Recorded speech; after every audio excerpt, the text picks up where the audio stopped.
Okay. Well, thank you everybody for showing up to class. Unfortunately, we do not. Well, let me double check. Yeah, okay. So we do not have a speaker, we have speakers as you can see, but we do not have a mic. We do not have a microphone in this classroom, which is always I requested one of the lecture halls with the microphones, as you saw yesterday, but I did, classes come and go, it's midterm, it's real busy. Okay, that's all right, we're going to make the best of what we got. All right, folks, thank you again for showing up to class. I appreciate it.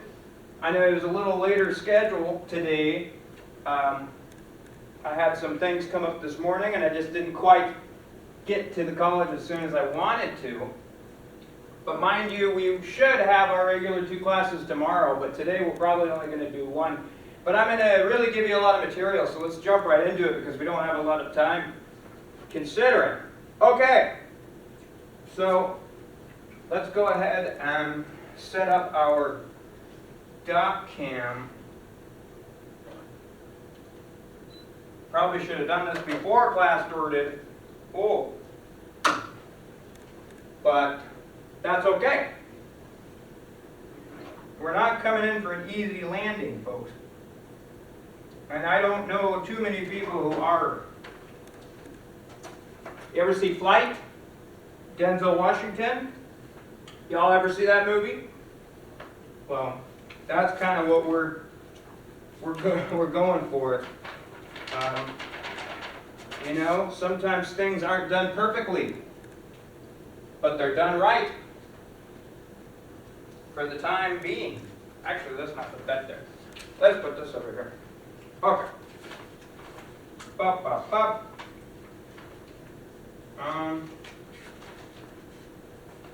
As I said, we got a lot to cover today, so get ready for that. Okay, here we go. Is that crooked? There we go. All right, folks. Put that right there. Okay. So we are back on our script of not Voracity, right? And yesterday, last week we started it, of course, but yesterday we did our first 2 scenes. Okay, we did the synopsis last week, and yesterday we did the first 2 scenes. So today, what I have planned for you is scenes 3 through 8. Okay? And try to keep up. We got a lot to cover, like I said, so let me not waste any more time. So here starts scene 3, not Voracity. Okay? Scene 3, into kitchen. It's the early morning. Soft gray lights through the blinds, right, kind of reflect inside the room. And the mother stands at the corner of the counter, half awake. Kitchen counter. Brendan, 4 years old, he walks in quietly and wraps his arms around her legs. And she says, "You're up early." And she kneels. She said, "Bad dream?" And he nods. He nods. She says, "Well, we don't have to talk about it." She taps his forehead. "We'll lock it up right here." And she mimics turning a key. And click. And so Brendan copies her. Click. Right? And so then the scene will change, and later at the table, Brendan is still there. And he tells her, he's still there, but then he tells her, he says it's still there. Right? Because he had a bad dream. He had just woken up from a bad dream, apparently. And so the mom, she says, "Yeah, sometimes it is." He's sitting at the table trying to relax, and he says, and she says, "Yeah, sometimes it lingers, right? Sometimes it stays. But it doesn't get to stay all day," so she says. Enter into our next scene. We're on a sidewalk now, and it's sunset. And again, the warm light, long shadows. Light is very much a metaphor, but it's also going to be part of the environment, is a lot of lighting, a lot of reflection of the sun and shadows, if you will. And you'll start to see that as a recurring thing throughout the script. So, it's sunset on the sidewalk. Brenda is walking, holding his mom's hand, avoiding cracks, right? And she looks at him, she says, "You always do that?" He says, "If I step on them, something bad happens."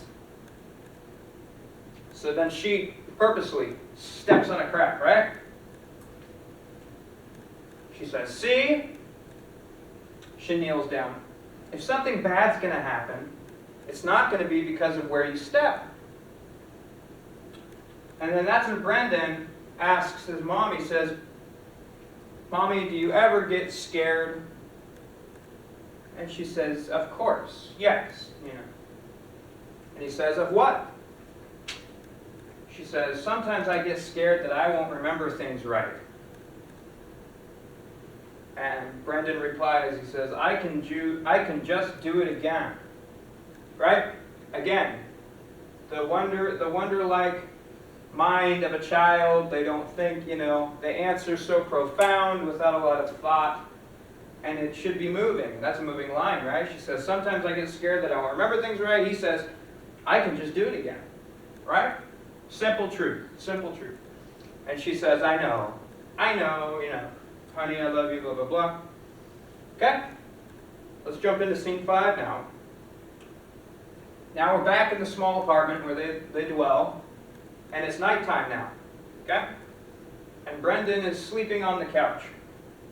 And the mama sits at the table, and across from her is an empty chair. An envelope sits unopened on the table. She reaches over and she opens it. The words separation, agreement, and primary custody are shown briefly. And she looks towards Brendan, who's asleep on the couch, goes over to him and adjusts his blanket, and she sits beside him and places a hand on his back. And she stays there. And that ends the scene. So it doesn't take a rocket scientist to figure out what's happening in this scene. What we're doing is, what's being established is that she had a partner of some sort, and he done went bye-bye, right? They had some kind of divorce, and this is why she is a single mom now, faced to take care of her own son alone. Okay? Very important scene. Very important scene. It's building up what's about to happen. Okay, now we go to scene 6. Now it's intro into a daycare facility. Okay? And it's morning time. And it's showing all these children playing. And the mom, she's moving through the building, helping and organizing and taking care of other children. And Brendan sits nearby her, drawing. So we find out in this scene that the mom is working as a daycare provider, which is crazy because later in the film she's going to be a consultant for a law firm. How do you go from and so it really is part of her transformation as a woman, but also as a single mom and a childless single mom. So a little girl approaches Brendan out of nowhere and takes his crayon. And he just kind of, right? And the mama comes over. She says, "You gonna let her take that?" And Brendan says, "It's okay." And she says, "You don't have to give everything away, honey." And Brendan says, "She wanted it more." And just then a child cries, and the mom, departs from her son and goes to help this other child.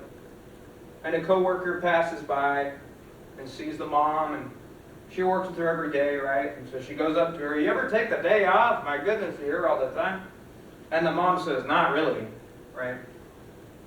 And then she looks at Brendan, And he looks back and they smile, right?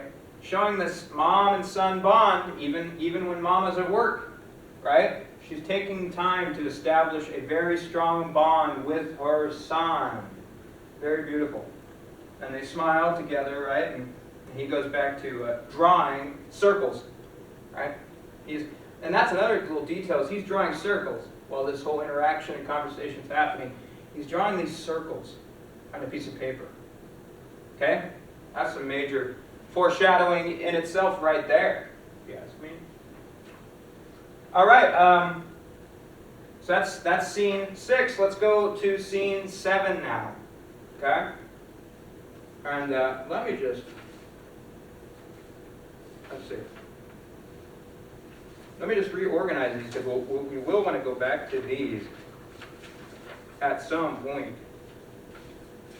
4, 7. Okay, there we go. Because we will be referencing those a little later. So here we go. Scene 7, into the living room. Now it's late afternoon, right? And again, soft daylight through the window is shown, reflecting the room. The TV is off, and the room is quiet, silent, almost as quiet as this. Probably even more quiet, though, because you can hear the humming of the air conditioning and all this. Brendan lays on the floor, on his stomach, drawing again, right? And again, the paper is covered in circles, okay? Covered in circles. And he's layering these circles, he's repeating these circles. Some of them darker than others. And Mama sits nearby on a couch. You know, she's folding laundry, watching him. Without making it too obvious, she's kind of just peeking at him while doing laundry, of course. And she goes over to him finally. She says, "What's that?" And he says, he doesn't look up when she asks him this. And he says, "It's where it goes." Right? He's drawing these circles. She pauses. She says, "What goes?" And he presses harder with the crayon, you know, emphasizing really. And he says, "Stuff." I mean, come on, folks. This is a child. You don't expect very advanced dialogue, you know. And really, I'm talking to the surface of y'all, because obviously less dialogue is better. It's part of our screenwriting theory, if you can refer back to that in my other lectures. But regardless, he says, "Stuff." And it's kind of funny. As she studies the drawing, and it's not random, right? There's a center. Everything spirals around and towards this center, okay? And she kind of asks him, "Is it like your dreams?" Right? And he nods quietly. So she sets the laundry down and she moves in a little closer, and as she continues to talk to him, right? "And you're still locking them up?" She asks him. And he shakes his head. He says, "No." And so she's kind of worried now, right? She's worried a little bit because these bad dreams or whatever the kid was struggling with at the time, he didn't lock them up inside, right? Like she does, taught him, like she wanted him to do. And so she says, "Why not?" And he just kind of shrugs. And he says, they don't stay,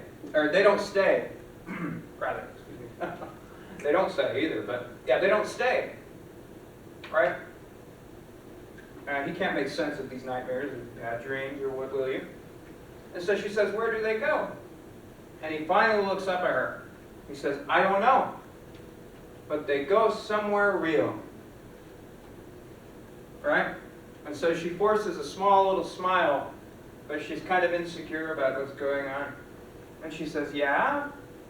And he nods and he goes back to drawing. And she looks at the paper again and looks at him. And she's just trying to understand something, and she can't. You know, a lot of it is just a motherly instinct, trying to figure out what her son was thinking internally. All right, so now scene 8. Now we're in the bathroom and it's nighttime. And the steam from the bath is still lingering. And Brendan is on this small little stool, and he's wrapped in a towel, and his hair is all wet, and Mama's brushing his hair gently, you know, and he's watching himself in the mirror, watching Mama take care of him, right? A beautiful little moment, of course, between mom and son. And he asks this very strange, but really, again, profound question for his age. He says, "Do I look the same?" And she pauses slightly, right? She's thrown off again. She says, "Same as what?" And he says, "Yesterday." And she continues to brush his hair, and she says, "Yeah, you look the same," right? And so, you know, he studies his face a little more, closer, and then he asks her another crazy question that as a parent would just be insane to try to answer. He says, "What if I don't one day?" Uh-oh. And she leans down slightly, and now they're both looking in the mirror. And she says, "Then I'll still know it's you." And they're both now looking at each other's reflection in the mirror. And he says, "How?" And she hesitates. "Because you don't just look like you." She taps his chest lightly then.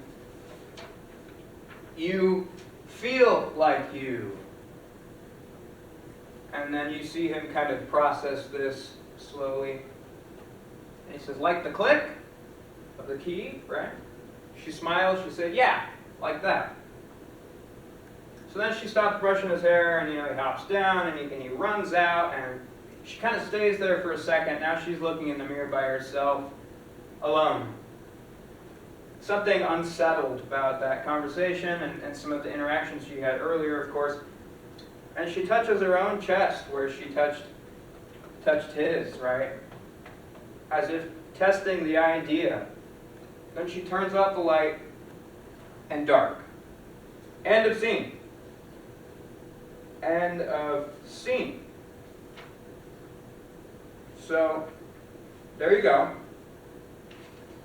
There is our scenes for today. Right? So we see some things brewing up. Let me continue about this. Of course, I have to check my Zoom, as I always do, folks. You know me by now. Double check we're still live. Okay. Good. We probably got about 10 more minutes before that thing goes. So let's go ahead and go through some of this, right? In scene 3, she's showing him what to do when he has bad dreams, right? She taps her forehead and she says, "Lock it away." And this is obviously deeper symbolism of her just hiding away pain and never really processing anything, right? In scene 3 there. And she's trying to teach him how to do that. But funny enough, he's not really receptive to it. You know, and really what's happening is this supernatural phenomenon, right? Obviously brewing up. Okay, and then in scene 4,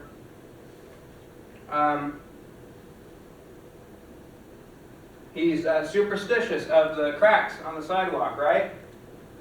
When I was a kid, I was superstitious about it too, right? You step on a crack, you break your mother's back.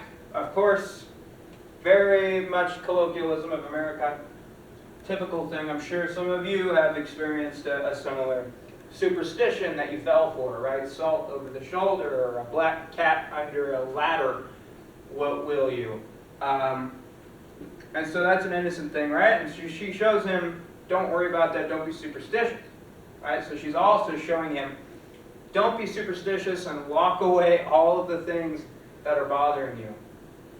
So mom doesn't have her crap together necessarily emotionally, but she's doing the best she can, given the circumstances, right? Because in scene 4, in scene 5, we see now that she has an envelope at the dinner table that entails the details of her divorce with some mystery man that we don't know or see yet, or that we might never see, I'm not sure. Because we are in the process of writing this together, of course. But she basically, this scene is conveying that she was in a marriage of some sort or some kind of arrangement and it fell apart. and that this mystery man had disappeared on her and left her alone to take care of this child. Giving you a little context, right, to the story. And these extra details, that what we're really putting them in there for is to encourage the audience to feel for the mom more, so that they feel the bond and they feel the love between the mom and son. You know, that's what we want to establish there. And then in scene 6, we see the drawing. Mom's at work and she's drawing this. Or no, she's at work and Brendan's in the corner.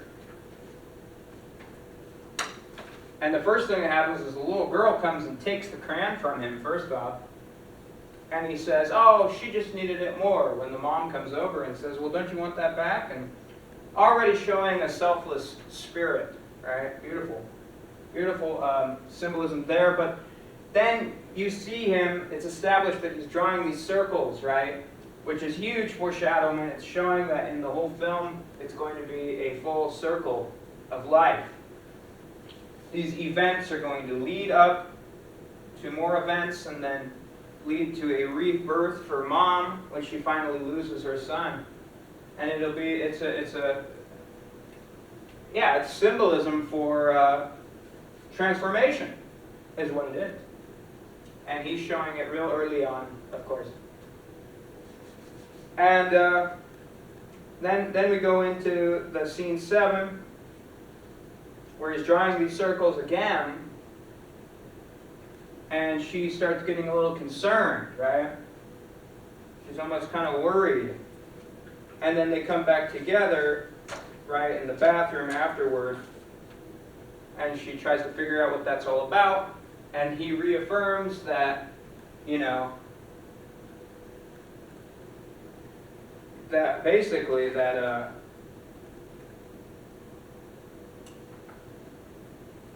that locking, right, locking up everything in the heart.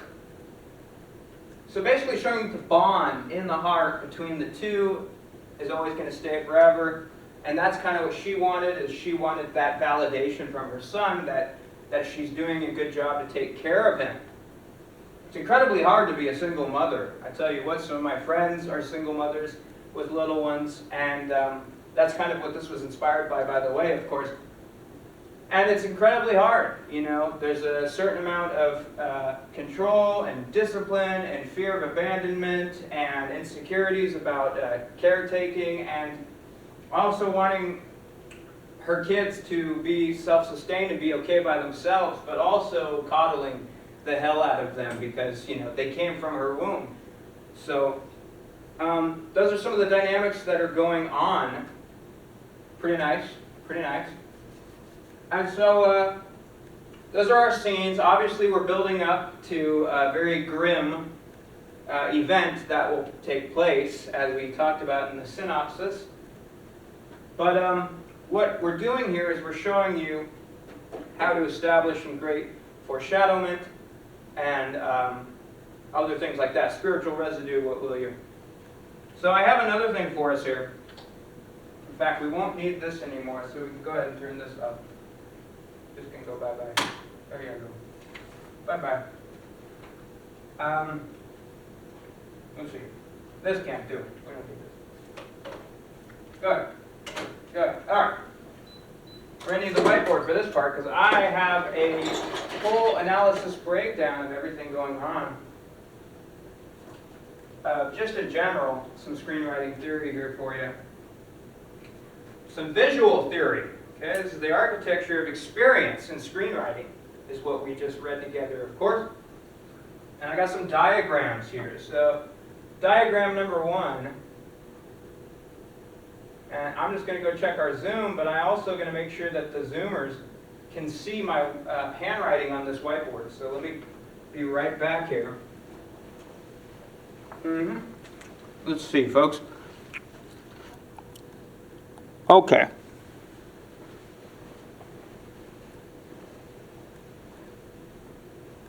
All right, we've got about 3 minutes, and then it'll go off probably. So we'll just get to the first point here of our diagram. This is a diagram of the architecture of experience in screenwriting, okay? And our first diagram here is what we call the 3-layer scene.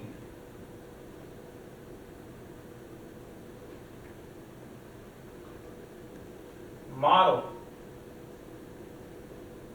Okay? The 3-layer scene model. For those of you who can't read it, hopefully you can see it on the Zoom. I'm not 100% sure, folks. But that's pretty small. Let me see if we can't zoom this in for you, honey. Oh yeah, you can't see it. You can't see that. There we go. Just track my voice with it, folks.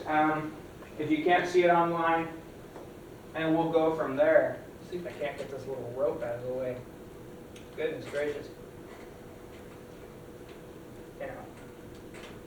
Like I said, we didn't have our regularly scheduled classroom, so forgive me. This is a new classroom for me. Okay. Well. Okay. Let's see if we can. Oh, okay. Okay. Whatever. It doesn't matter. Back to the diagram here. So this is our 3-layer scene model. Check my time here. Okay? And this is organized like this. We have our surface layer. Okay? And what is our surface layer? Well, it is what is happening. Right?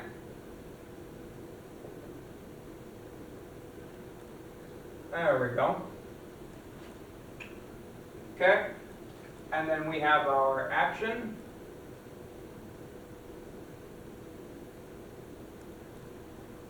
Our dialogue.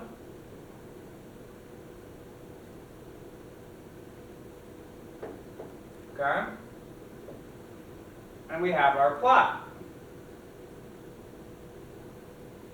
Don't get me started on the plot, folks. I hate this thing. Hold on, folks. This is going to drive me crazy. I'm not very OCD, but sometimes I feel like I am.